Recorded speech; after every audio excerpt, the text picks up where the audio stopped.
Tá gravando. Boa noite, ou bom dia, ou boa tarde a todos que estão nos ouvindo aí através desse vídeo. Sou Joel Paradella, nascido em Guarulhos em 56, sempre morando aqui em Guarulhos, e sou militante do PSTU, Partido Socialista dos Trabalhadores Unificado. O propósito dessa entrevista, desse depoimento, é a gente relatar, apesar de que eu não vivi todo o período da ditadura, diríamos assim, já na fase adulta da minha vida, porque quando o golpe aconteceu em 64 eu tinha 8 anos de idade, vivi, portanto, a metade do período da ditadura, dos 20 anos, 10 anos, em atuação política, convivendo com essa situação. Então acho que é importante que a juventude, principalmente, saiba desse passado, através dos depoimentos dos militantes que viveram, participaram e tiveram presença nesse período, porque nos dias de hoje, inclusive, se fala, é comum, inclusive, a gente ouvir falar, em parcela da população, de que tem saudade do período da ditadura. Bom, a ditadura foi um golpe militar promovido pelos empresários e pelas Forças Armadas Brasileiras para depor um presidente que tinha sido eleito democraticamente pelo voto popular, orientado pelo imperialismo americano.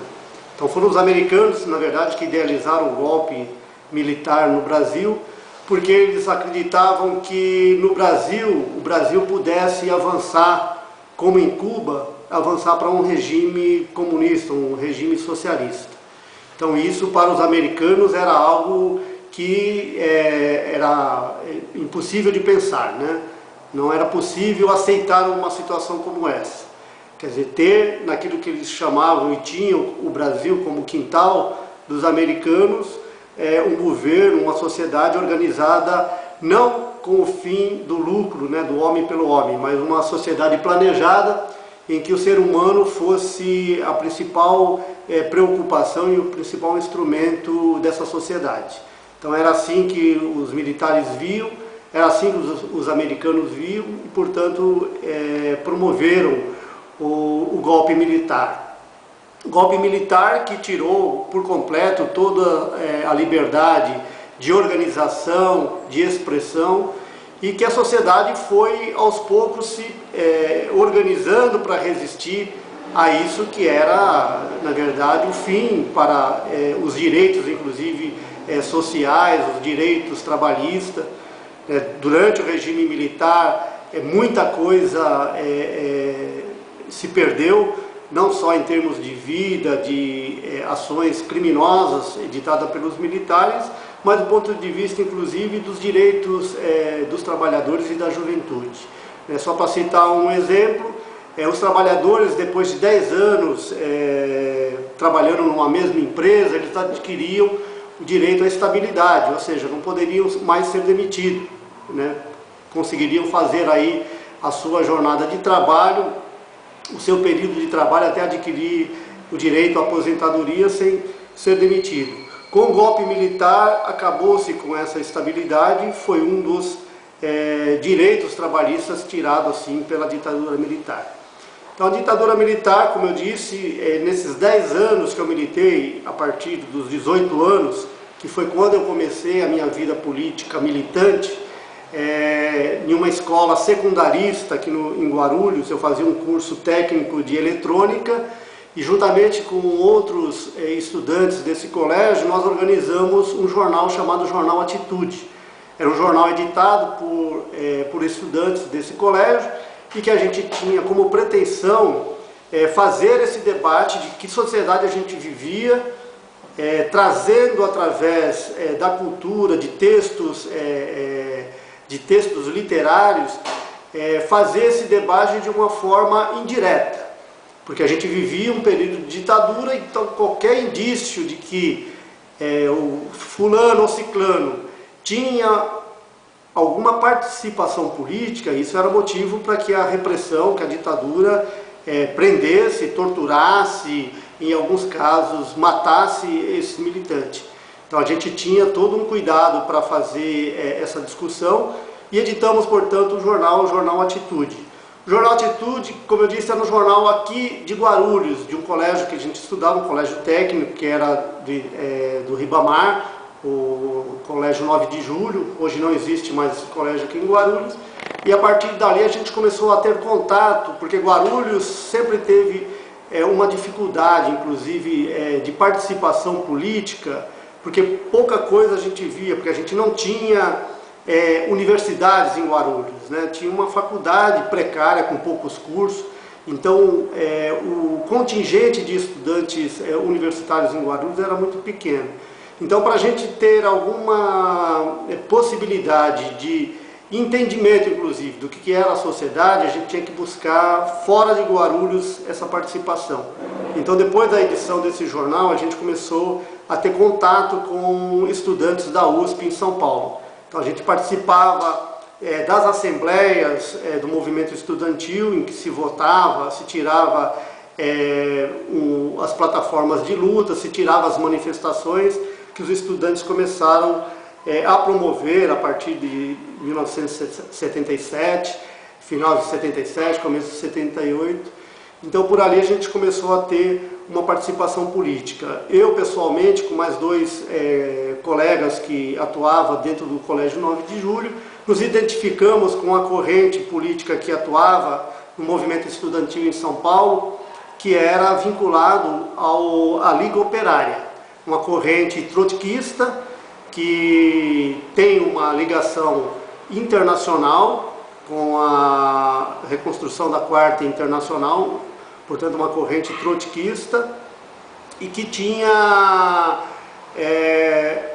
uma forma de atuação que era buscar organizar principalmente os trabalhadores das fábricas. A corrente trotskista, que a gente tinha vinculação, que era a Liga Operária, tinha, portanto, como estratégia fazer a organização dos trabalhadores fabris, os operários metalúrgicos, químicos, de borracha, petroleiros. Esse era o foco dessa organização. A organização ela não concordava com outro tipo de intervenção que foi adotado por parcela da esquerda, né, que atuava no Brasil, que adotaram a guerrilha como uma tática política. Nós não éramos favoráveis a esse tipo de intervenção, porque entendíamos que as ações elas tinham que ser de compreensão e de ação própria do conjunto dos trabalhadores. Não podia ser que uma parcela pequena, um pequeno grupo, tomasse em armas e quisesse fazer a transformação social. Nós não acreditávamos, como não acreditamos ainda hoje, de que isso seja um método capaz de fazer as mudanças. Acreditamos, portanto, que a mudança só é possível com a organização, com a compreensão, né, com a compreensão política do conjunto dos trabalhadores, da sociedade, da juventude, dessas mudanças. Então, essa corrente ela tinha esse perfil e foi assim que a gente atuou aqui em Guarulhos, né? Eu fui, portanto, trabalhar em indústrias metalúrgicas e a partir das indústrias metalúrgicas que eu trabalhei, nós participamos da organização de uma oposição sindical metalúrgica para concorrer à direção do sindicato, porque era uma direção no sindicato principal, categoria de trabalhadores em Guarulhos, que eram os metalúrgicos, dirigido por uma direção que tinha conivência, inclusive, com o projeto da própria ditadura, né, dos militares. Então, eles entregavam, denunciavam algum ativista que tinha dentro da fábrica para os patrões e em seguida, havia as demissões. Eu, particularmente, por 3 oportunidades, perdi o emprego por estar participando dessa oposição. Nós éramos oposição e nos colocamos dessa forma, de uma forma aberta para os trabalhadores, e a direção do sindicato simplesmente nos entregava, falava que queria a nossa cabeça, a patronal nos demitia.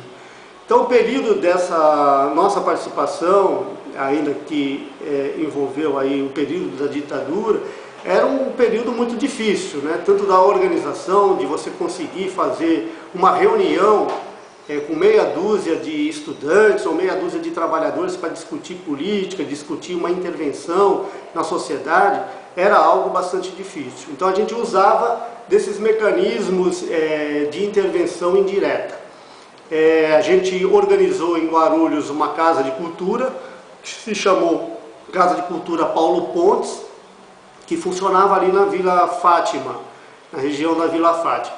Essa Casa de Cultura ela tinha um programa de ação que era envolver os bairros em um projeto cultural, mas um cultural que não era cultura pela cultura, era uma cultura que a gente trazia temas para a reflexão e o entendimento daquelas pessoas que nós estávamos atingindo com aquele projeto, para que elas também viessem a integrar as atividades da Casa de Cultura e viessem a ser também agentes ativos de transformação, ou através de associação de bairro, né, que alguns bairros que a gente passou com esse projeto, depois se constituiu associações de bairros que permanecem até hoje ainda em funcionamento, que tinha como foco as reivindicações específicas do bairro, a necessidade de pavimentação, de água tratada, de esgoto, de creche, de escola nos bairros.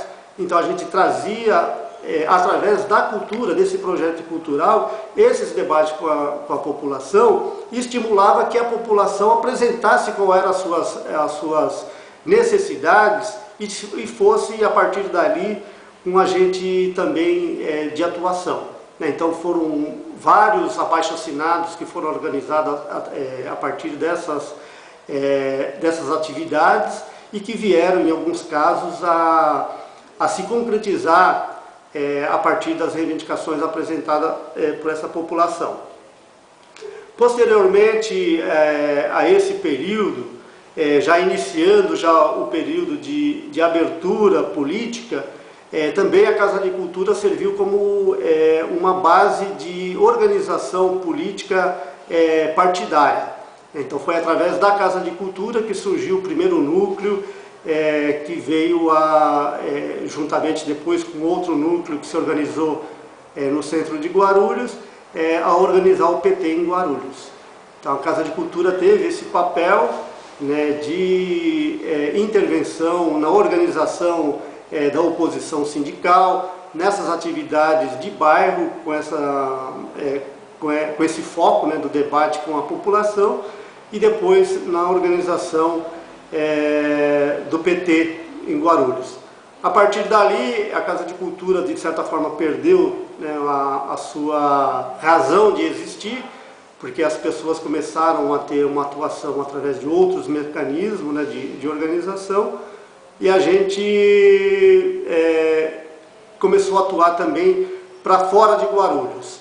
Eu, particularmente, não tive mais condição de arrumar emprego em empresas metalúrgicas, e agora, recentemente, buscando nos arquivos do DEOPS, que era o Departamento de Ordem Social e Política da ditadura, né, que organizou toda a repressão aos movimentos e aos ativistas, buscando agora nos arquivos do DOPS, em São Paulo. Eu levantei lá, justamente da minha ficha, a primeira, diríamos assim, um primeiro monitoramento realizado pela ditadura sobre a minha pessoa, estava justamente ali no Colégio 9 de Julho, no nosso jornalzinho Atitude, que eles tinham lá, que foi encaminhado por nada mais, nada menos do que o diretor do colégio, que era dono do colégio, o senhor Ribamar Matos da Silva, que foi um dos agentes da ditadura aqui em Guarulhos. Ele deu cobertura, deu apoio logístico aí às ações da ditadura aqui em Guarulhos, conivente com toda essa situação e em parceria aqui com o comando da aeronáutica aqui em Guarulhos. Então a esquerda em Guarulhos, nesse período, ela era muito clandestina, né? Então era muito difícil a gente saber que uma pessoa era um militante político, porque só da pessoa se revelar como um militante político já corria risco. Então era muito difícil, a gente vivia aí numa clandestinidade por um bom período, vivemos na clandestinidade, fazendo reunião clandestinas, editando materiais também clandestinos, né, que era passado só para as pessoas de alta confiança. Então foi um momento aí que a gente teve essa presença nesse período da ditadura aqui em Guarulhos. Não, tranquilo. Foi muito tempo. Não, tranquilo, mas deixa eu te fazer uma pergunta também, baseado nisso que você falou.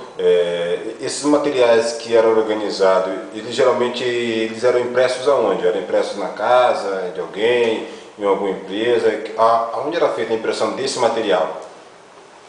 Então, nós tínhamos formas de imprimir. Existia na época um recurso de alta tecnologia que era chamado a impressora Reco-Reco. Era um negócio assim de altamente primitivo, né? Um negócio assim quase que do homem das cavernas, aí, que era a forma de impressão. Depois nós passamos a editar o material através de... como é que chamava aquelas rotativazinhas de álcool, impressoras, uma espécie de stencil, né, que a juventude hoje não sabe nem que material que é esse, é difícil da gente encontrar, mas é um negócio bastante primitivo, né, era impressoras que era uma tinta, um papel carbonado, você colocava o álcool, aí ela juntava com aquele álcool a tinta da impressora, saía lá umas cópias lá, saía uma meia dúzia, depois começava a borrar tudo, aí você tinha que fazer um outro stencil. E depois nós adquirimos uma impressora a tinta, que aí sim era um negócio bastante mais eficiente, e eram essas formas de impressão que a gente utilizava, de ferramentas que a gente utilizava para fazer a nossa comunicação. E esse material ficava guardado na casa de alguém? Tinha algum medo, de repente, se esse material fosse encontrado, esse modelo de impressora, mas esse papel na casa de alguém, tinha algum risco disso ser relacionado a que essa pessoa era de um grupo de resistência à ditadura? Sem dúvida.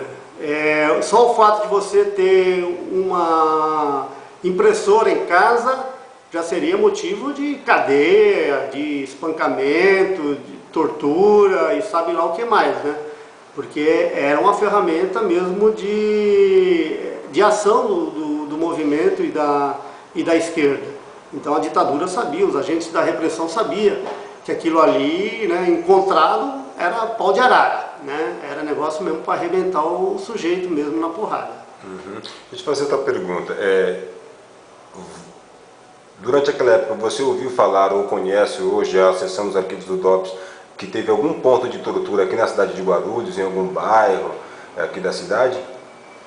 Olha, eu não cheguei a levantar documentação efetivamente sobre essas situações, mas a gente sabia que aqui em Guarulhos, no comando da aeronáutica aqui em Cumbica, funcionava um centro de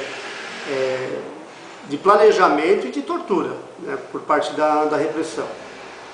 Algum preso político, alguma pessoa que foi presa aqui na base de Guarulhos, era conhecida sua, era desse grupo que você citou, do grupo Atitude, que se organizou ali no Colégio 9 de Julho?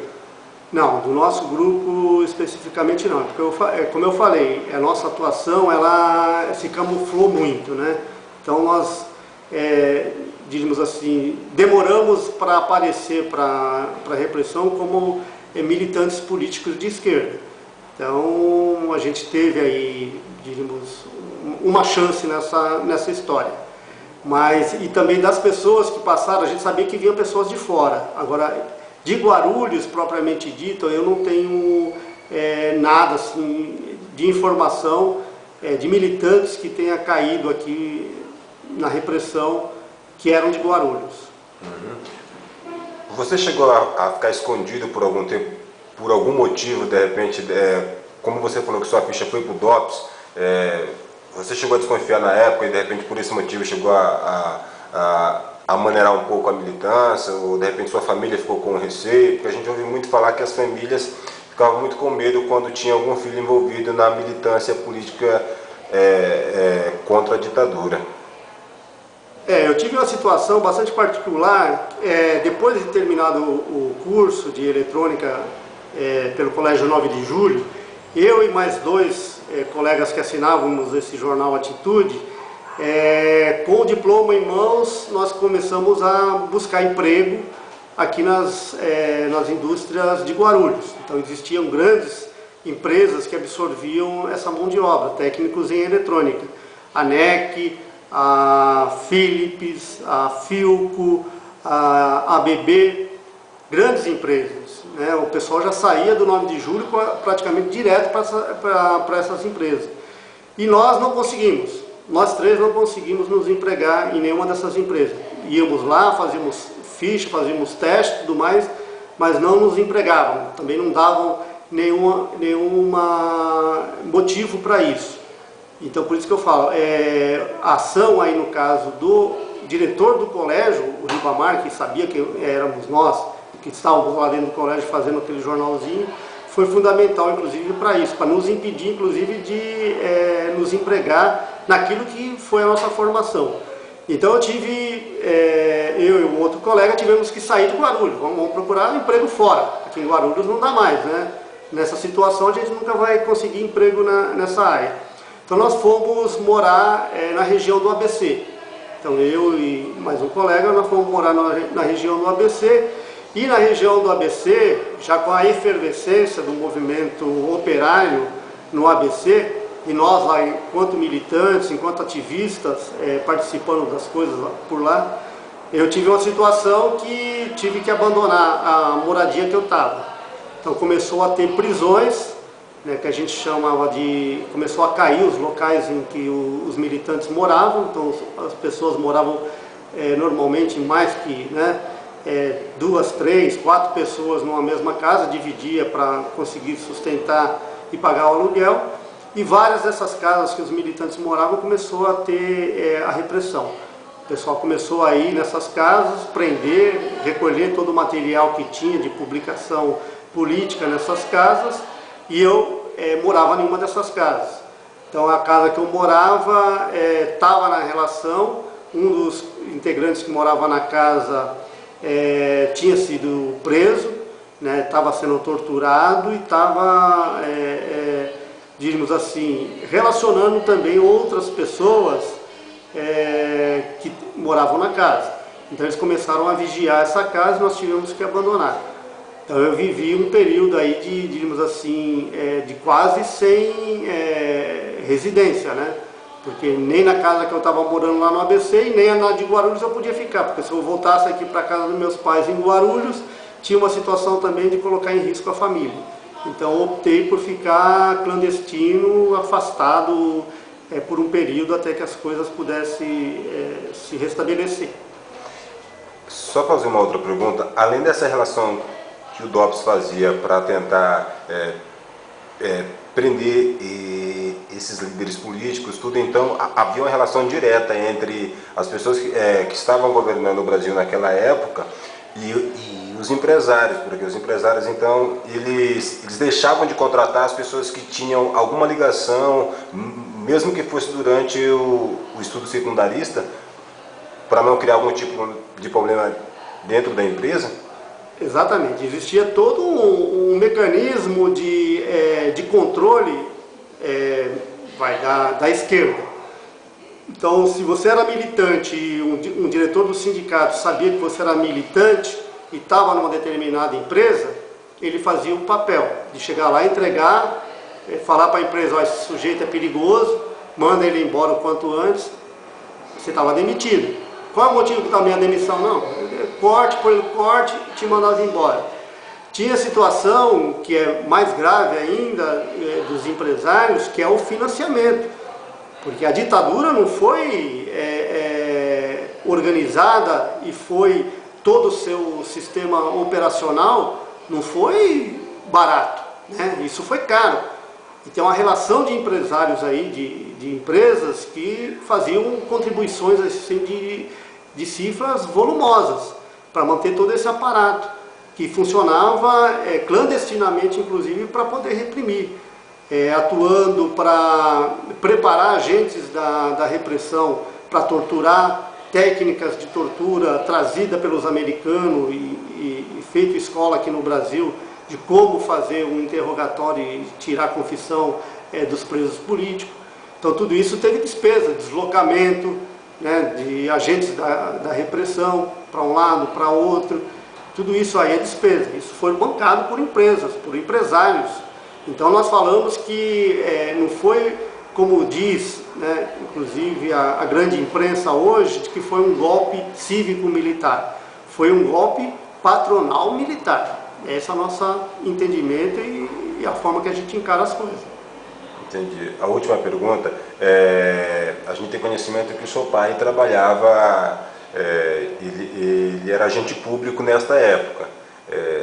Você também temeu quando veio corrido praticamente lá do ABC, de voltar para casa também em alguma relação com esse trabalho que o seu pai tinha, sendo um servidor público na época? Então, nesse período, meu pai já não era mais... No caso, meu pai ele era taifeiro, que é, na verdade, cozinheiro na aeronáutica.